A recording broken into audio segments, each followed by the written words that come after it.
Hi friends, சேமியா குருமா சேமியா ஆக்க போகிறோம். நம்ம அது தேவையான அளவு 100 கிராம் வெங்காயம், 100 கிராம் தக்காளி, கொஞ்சம் ஒரு பச்சை மிளகா, கொஞ்சம் கொத்தமல்லி சேர்த்துருக்கோம். ஃப்ரெண்ட்ஸ், கடலை ஊற்றிருக்கிறோம். என்ன காய்ச்சி அதுக்கு வெங்காயம் சேர்க்குறோம்.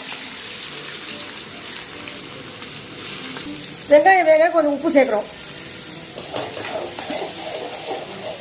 1 ஸ்பூன் இஞ்சி பூண்டு சேர்த்துக்கிறோம். ஒரு பச்சை மிளகா போட்டுக்கிறோம். ஃப்ரெண்ட்ஸ், அடுத்து தக்காளி சேர்த்துக்கிறோம்.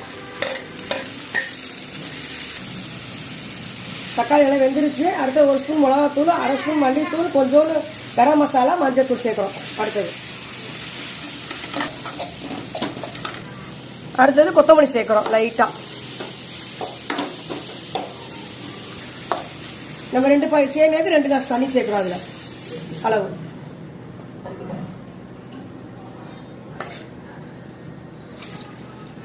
தேவையான அளவு உப்பு சேர்க்குறோம் லைட்டாக. நல்லா குருமா கொதிச்சு வந்துருச்சு. நம்மளுக்கு நம்ம உப்பு செக் பண்ணிட்டு முட்டையை உடச்சு ஊற்றினது தான். நாங்கள் 4 முட்டை போடுறோம். நீங்கள் தேவை உங்களுக்கு எத்தனை பேர் தேவை அத்தனை அளவுக்கு நம்ம முட்டையை போட்டுக்கலாம். நம்ம உடச்சி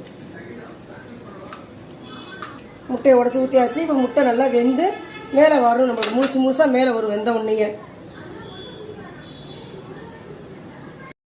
இப்போ முட்டை குருமா கொதிச்சு முட்டை வெந்து நமக்கு மேலே வச்சு அதுக்கப்புறம் சேமியா சேர்த்துக்கப்புறம் அது மேலேயே நம்ம இன்னைக்கு இந்த குருமாவுக்கு 2 பாக்கெட் சேமியா சேர்க்குறோம். இன்னைக்கு